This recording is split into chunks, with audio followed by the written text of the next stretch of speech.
Bapak, Ibu, dan Saudara yang terkasih dalam Tuhan Yesus Kristus, marilah pada hari Minggu ini kita akan mulai ibadah kita dengan pengakuan demikian.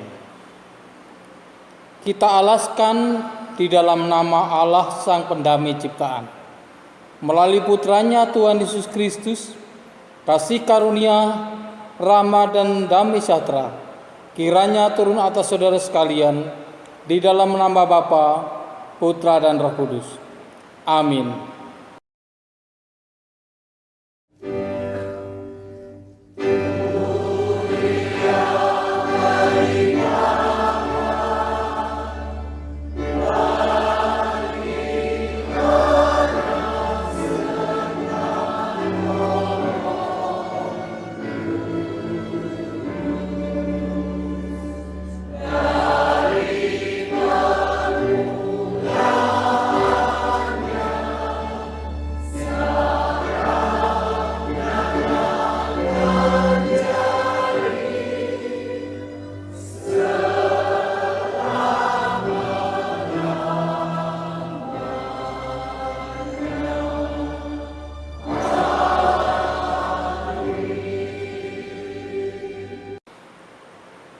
Ayat pengantar firman Tuhan pada hari Minggu ini terambil dari Yohanes pasal 16 ayat 33 yang demikian bunyinya. Semuanya itu kukatakan kepadamu supaya kamu beroleh damai sejahtera dalam aku. Dan dalam dunia kamu menderita penganiayaan, tetapi kuatkanlah hatimu, aku telah mengalahkan dunia. Amin, amin, amin.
Saudara-saudara yang terkasih dalam Tuhan Yesus Kristus, marilah kita bersama-sama berdoa sebelum kita lebih jauh mendengarkan sabda Tuhan. Mari kita bersama-sama berdoa.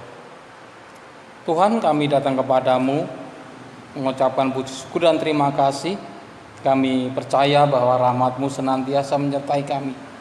Demikian pula berkat-berkat-Mu, dan kami menyerahkan kehidupan kami sepenuhnya di dalam otoritas-Mu. Jikalau pada pagi hari ini kami datang kepadamu, kami ingin mendengarkan sabda-Mu, maka tolonglah kami kiranya kami boleh memahami firman-Mu dengan baik.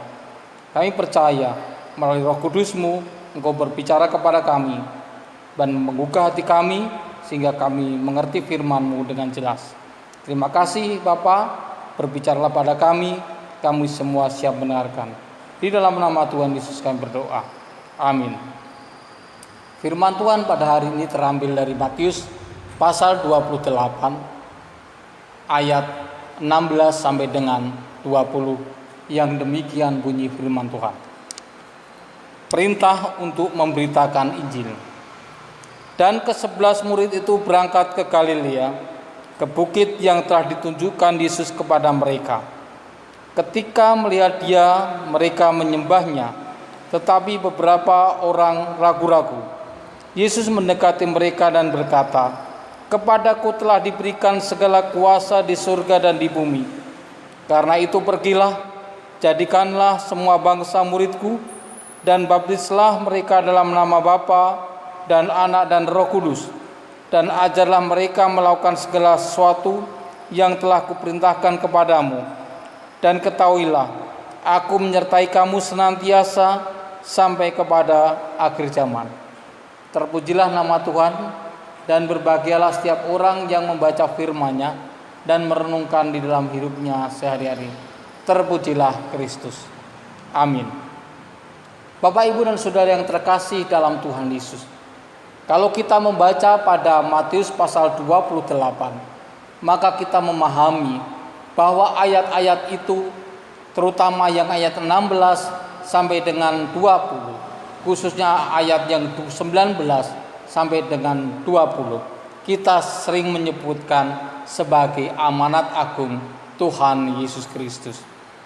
Jika kita mencermati di dalam ayat-ayat ini, maka kita dapat melihat atau dapat dijabarkan di dalam 6 bagian penting atau 6 poin penting yang harus kita pergumulkan dan harus kita pahami sehingga kita mengerti apa itu yang disebut amanat agung Tuhan Yesus Kristus.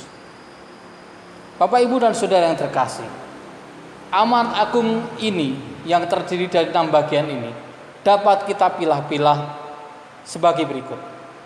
Pertama, yaitu pada ayat yang ke-18. Kepadaku telah diberikan segala kuasa di surga dan di bumi. Bapak, Ibu, dan Saudara, di situ ada kata kepadaku telah diberikan segala kuasa. Kata kuasa ini perlu kita garis bawahi dalam teks ini. Di dalam Matius pasal 28 ayat 18 ini, maka kita memahami bahwa kuasa itu menggunakan bahasa Yunani exousia. Itu akan berbeda jika kita membaca di dalam Kisah Para Rasul pasal yang pertama. Karena mereka menggunakan Kisah Para Rasul pasal 1 itu menggunakan kata dunamos. Jadi sini kita memahami apa itu exousia. Exousia adalah kuasa yang adil. Artinya otoritas yang adil, yang sungguh-sungguh tak terhalang untuk bertindak, atau juga dapat diartikan memiliki, mengontrol, atau memakai, atau bahkan menguasai sesuatu atau menguasai seseorang. Sedangkan kata dunamos hanya berarti kuasa yang berupa fisik saja.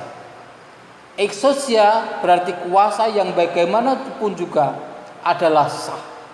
Dan kuasa exousia ini adalah kuasa yang dimiliki oleh Allah Bapa. Bapak, Ibu, dan Saudara yang terkasih dalam Tuhan, Berarti ini sifatnya adalah kuasa dari tempat yang tertinggi. Kalau bila kita maknai secara teologis. Jadi siapapun yang hidup dengan kuasa eksosia, maka kuasa itu adalah kuasa yang dipinjamkan. Ya, sekali lagi saya sampaikan di dalam bahasa yang sederhana adalah kuasa yang dipinjamkan. Kalau dalam bahasa sehari-hari, Gusti ngampili, ya, artinya meminjami kepada setiap orang. Bisa dia nabi, bisa dia rasul, bisa dia adalah orang-orang yang memang ditunjuk oleh Allah sendiri supaya mereka memberitakan firman Tuhan di dalam hidup mereka dan menjadi alat di tangan Tuhan. Oleh karena itu ketika kita membaca segala kuasa, maka kita mengerti bahwa kuasa itu melekat pada diri Yesus Kristus. Karena dia yang bersabda, sedangkan Yesus Kristus adalah anak Allah. Dia adalah Bapa yang kekal di dalam kehidupan kita. Bapak, Ibu dan Saudara yang terkasih dalam Tuhan. Maka di sini kata di bumi dan di surga itu menunjukkan kedudukan Tuhan Yesus Kristus. Kita memahami walaupun dia menderita apapun, maka ia boleh mengampuni orang lain. Ketika dia mengalami kesukaran sekalipun, dia juga menyelamatkan orang lain di dalam hidupnya. Bahkan ketika dia jatuh kepalanya terantuk sekalipun, maka Tuhan Yesus mengatakan, jangan menangisi aku, hai putri Sion, tapi tangisilah saudara-saudaramu, keluargamu, anak-anakmu. Bapak, Ibu dan Saudara yang terkasih dalam Tuhan, jadi jelas sekali bahwa kuasa Yesus Kristus adalah kuasa yang ada di bumi dan di surga. Karena dia adalah pemilik bumi dan pemilik surga. Kemudian yang kedua, Bapak, Ibu dan Saudara, yaitu pada ayat yang berikutnya yang dikatakan demikian. Karena itu pergilah. Karena itu pergilah. Go out. Dalam bahasa Inggrisnya seperti itu.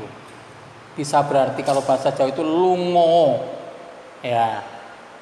Kata pergi itu mengandung arti adalah berpusat pada pertobatan dan pengampunan dosa.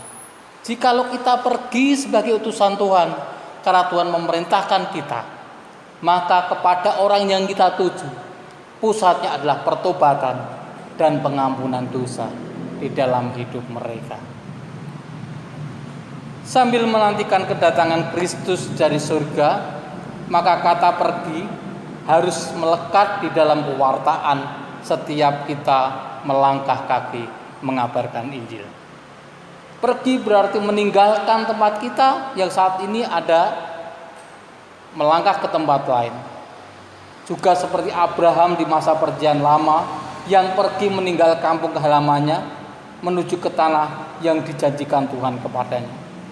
Tetapi apakah hanya sebatas itu?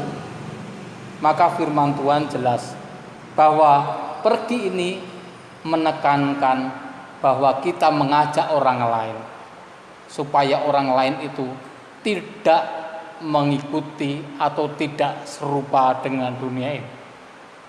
Tidak mengikuti cara dunia ini, karena dunia ini adalah jahat, sebagaimana yang disampaikan oleh Rasul Paulus kepada kita.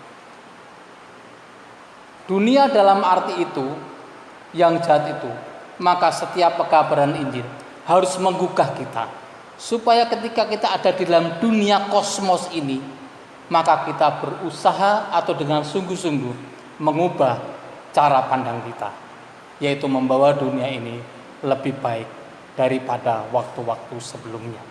Demikian pula ketika kita kembali kepada Bapa, maka kasih, sukacita, damai sejahtera Tuhan itu pun melimpah di dalam kehidupan kita dan orang-orang yang kita layani. Bapak, Ibu dan Saudara yang terkasih di dalam Tuhan Yesus Kristus. Kemudian kata yang ketiga yang perlu kita cermati adalah kata jadikanlah. Kata jadikanlah itu mengandung pengertian bahwa tujuan pemberitaan Injil adalah untuk memuridkan. Jadi mentaati perintah Kristus untuk memuridkan orang lain.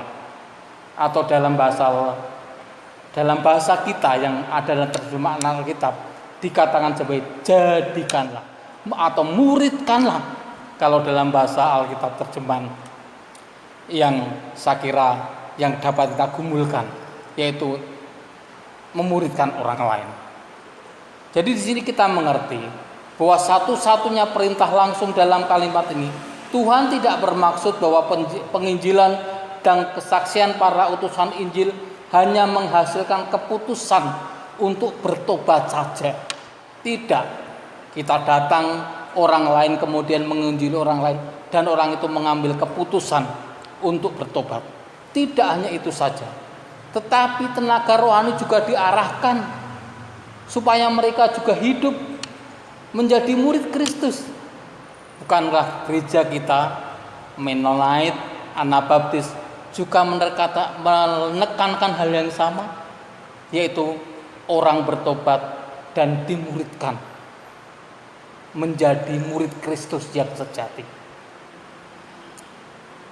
Satu hal yang saya inginkan agar kita semua lekat dengan Dia, menjadi orang-orang yang ada di seputar Kristus, hidup bersamanya dan hidup termuati oleh seluruh firman Tuhan yang Dia nyatakan, khususnya adalah khotbah di atas bukit.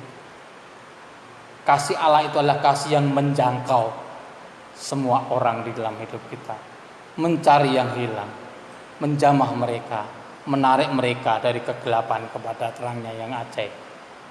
Bapak, Ibu, dan saudara yang terkasih dalam Tuhan, bagian keempat mengatakanlah baptiskanlah. Baptisan itu adalah pertama tanda pertobatan. Bapak, Ibu, dan saudara, baptisan adalah tanda pertobatan. Yang kedua, baptisan adalah tanda ketaatan. Yang ketiga, baptisan adalah simbol lahir baru seorang Kristen.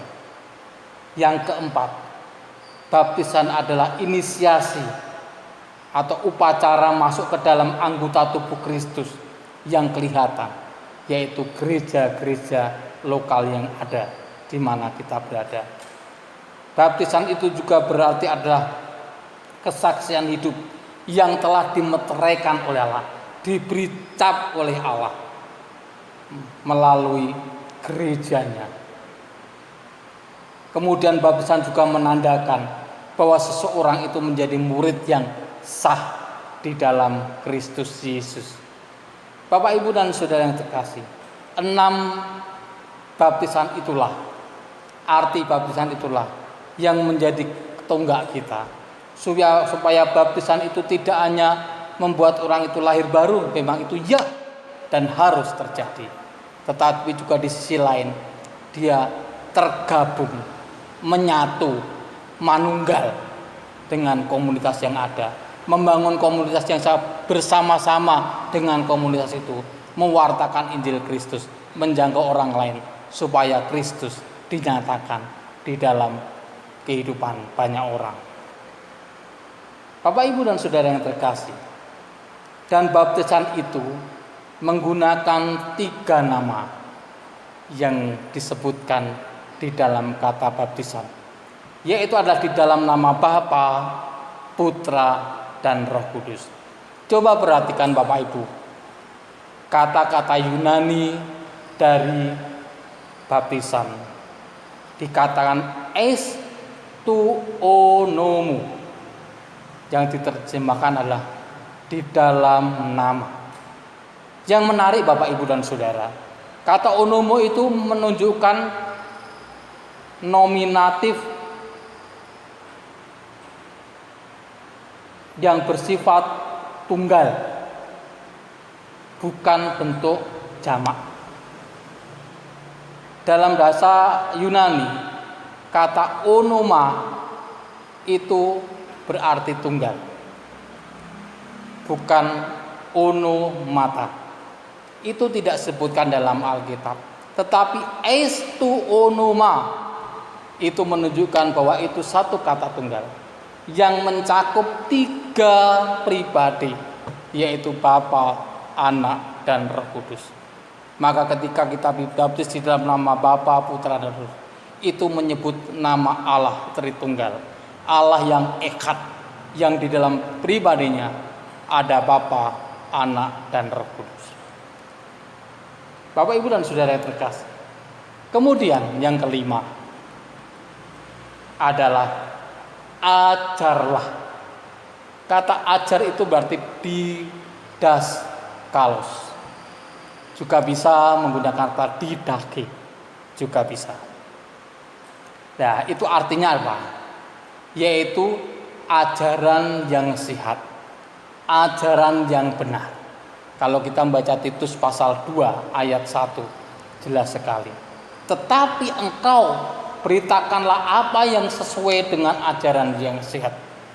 Hal itu berhubungan dalam kehidupan sehari-hari, supaya orang Kristen itu mengalami kehidupan yang selalu sehat dalam ajarannya, yang berkaitan dengan Tuhan Yesus Kristus.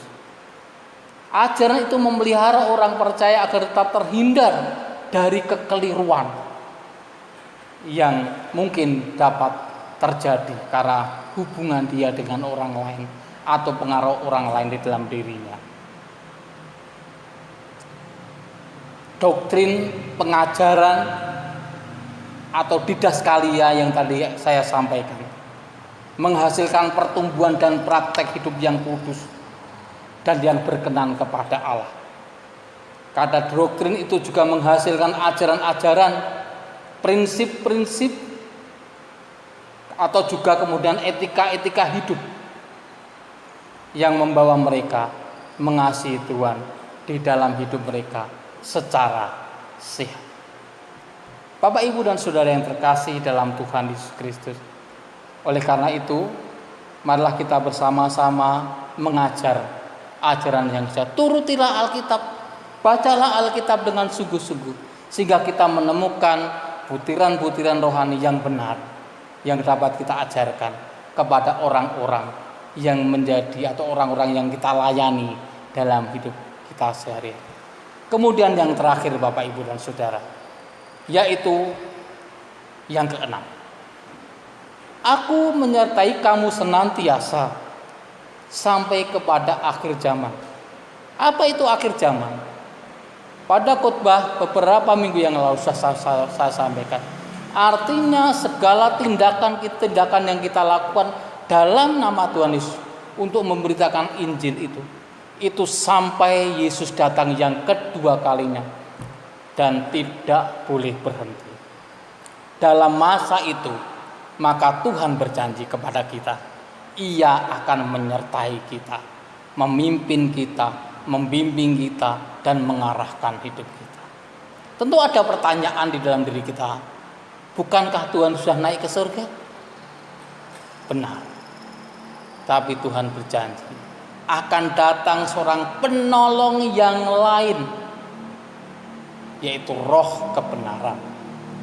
Dia adalah penghibur, pembimbing, konselor di dalam hidup kita. Bapak, Ibu, dan Saudara, maka lakukanlah misi amanat Tuhan. Jangan pernah takut, jangan pernah gentar.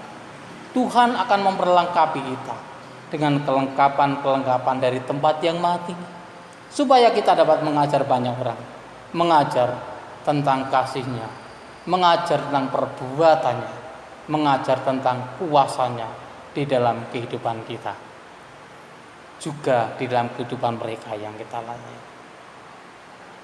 Malah bersama-sama kita ikuti amanat agung ini, malah kita bersama-sama melangkah dan lakukan itu kepada banyak orang. Kita percaya bahwa amanat agung itu akan terus bergema sampai akhir hidup kita, bahkan sampai dunia ini selesai dengan kedatangan Tuhan Yesus yang kedua. Tuhan Yesus memberkati kita, rahmat-Nya menyertai kita dari hari ke hari. Haleluya. Amin. Mari kita bersama-sama tunduk kepala, kita berdoa. Kami bersyukur oleh rahmat-Mu Bapa. Pemberitaan firman Tuhan hari ini menolong kami untuk terus bertumbuh, sehingga kami mengerti amanat Tuhan Yesus itu dalam hidup kami. 6 hal yang boleh kami terima, 6 poin yang telah kami terima dapat menolong kami terus bertumbuh supaya kami boleh melakukan di dalam hidup kami sehari-hari dan mewartakan berita anugerah Tuhan itu sampai ke ujung bumi. Terima kasih Bapa, nyatakanlah semua buat kami dan kami percaya Tuhan akan menolong kami dan membimbing kami. Dalam nama Tuhan Yesus kami berdoa. Amin.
Malah bersama-sama kita naikkan doa-doa kita di hadapan Tuhan kita Yesus Kristus. Mari kita bersama-sama tunduk kepala kita berdoa. Kami bersyukur atas rahmat-Mu Bapa, karena hari Minggu ini kami boleh bersekutu kembali dalam persekutuan yang indah ini. Kami percaya semuanya adalah rahmat-Mu. Meskipun kami masing-masing di tempat tinggal kami, tetapi Engkau yang penuh dengan rahmat itu menolong kami, menyatukan kami dalam kesatuan yang kudus di dalam persekutuan umat Tuhan. Pada saat ini kami tunduk kepala berdoa di hadapan-Mu Bapa. Yang pertama, kami berdoa untuk para penderita yang sekarang saat ini dirawat di rumah sakit karena mereka terjangkit oleh virus corona. Kami juga berdoa untuk mereka yang saat ini juga sedang dikarantina, oleh karena mereka adalah orang-orang yang terpapar, tetapi secara fisik mereka masih sehat. Kiranya Tuhan membimbing mereka, sehingga Tuhan membawa mereka semakin hari semakin mengenal Tuhan. Dalam sukacita dan kehidupan mereka, mereka boleh menemukan Tuhan. Terlebih lagi mereka boleh mendapatkan kesembuhan dari-Mu. Kami berdoa juga untuk para dokter dan perawat yang merawat mereka dengan kerja keras, menolong penderita ini Tuhan. Kiranya pimpinlah mereka semua, dan jauhkanlah juga mereka dari segala macam gangguan, cobaan dan kelemahan. Pimpin mereka tetap tangguh, menolong seorang dengan yang lain, saling mendukung seorang dengan yang lain, sehingga mereka dapat menjadi seorang pelayan kesehatan yang baik di dalam kehidupan mereka. Kami juga berdoa untuk pemerintah bangsa kami yang berusaha dengan sangat keras. Mereka bersama-sama menolong para yang terdampak. Kiranya mereka dapat membantu seluruh warga negara dengan maksimal dan tidak ada yang terlewatkan. Kami percaya bahwa Tuhan akan pakai pemerintah kami untuk menolong kami semua. Kami juga berdoa untuk gereja-gereja Tuhan yang turut ambil bagian untuk mengatasi virus corona ini Bapa. Kami percaya bahwa gereja-gereja Tuhan pun turut ambil bagian. Paling tidak mereka berdoa untuk para pemimpin-pemimpin dan para pelaku kesehatan, supaya mereka dengan sungguh-sungguh melayani dengan sukacita. Kami juga berdoa untuk gereja-gereja Tuhan yang juga bersemangat menolong masyarakat yang terdampak, khususnya mereka yang membutuhkan sembako di dalam hidup mereka karena mereka terkena PHK. Mereka terkena dampak karena usaha mereka mengalami penurunan. Bahkan ada di antara mereka yang mengalami kebangkrutan.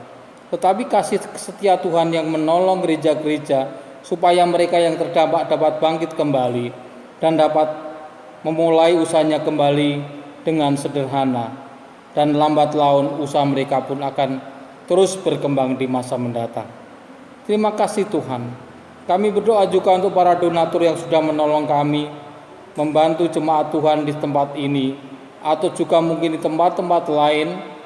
Kiranya Tuhan menolong mereka dan memberkati mereka supaya segala keuangan yang telah mereka keluarkan, kami percaya bahwa itu adalah dupa harum bagi kemuliaan nama Tuhan. Tuhan akan tambahkan kehidupan mereka. Tuhan juga berkati mereka, sehingga mereka pun juga dapat terus-menerus menolong orang-orang lain di sekitar kami, tidak hanya diri kami sendiri.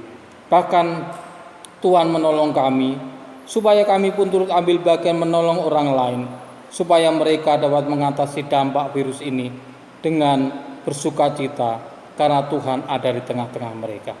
Terima kasih Bapa. Kami berdoa juga untuk keluarga kami masing-masing.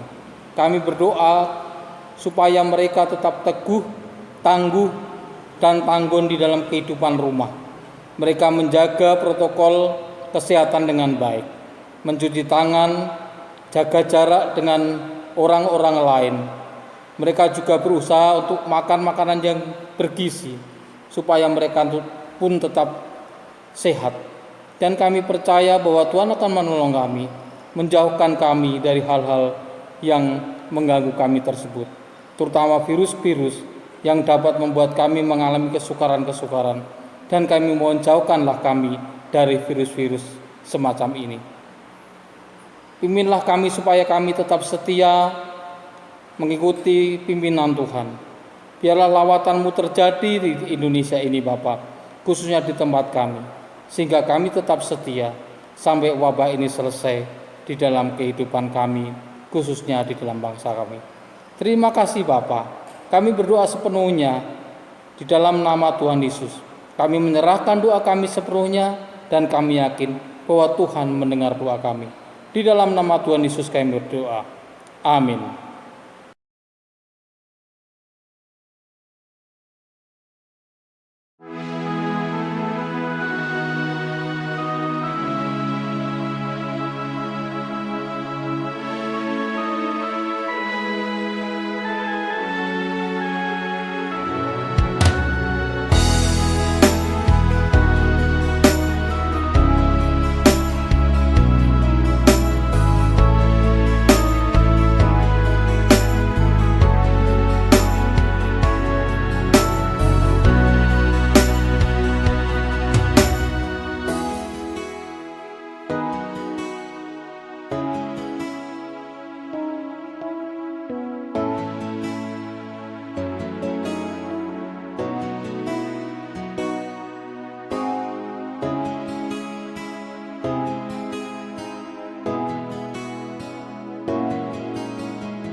Marilah kita pulang dengan membawa berkat Tuhan. Tuhan akan memerintahkan berkat ke atasmu, di dalam lumbungmu dan di dalam segala usahamu. Ia akan memberkati engkau di negeri yang diberikan kepadamu oleh Tuhan Allahmu.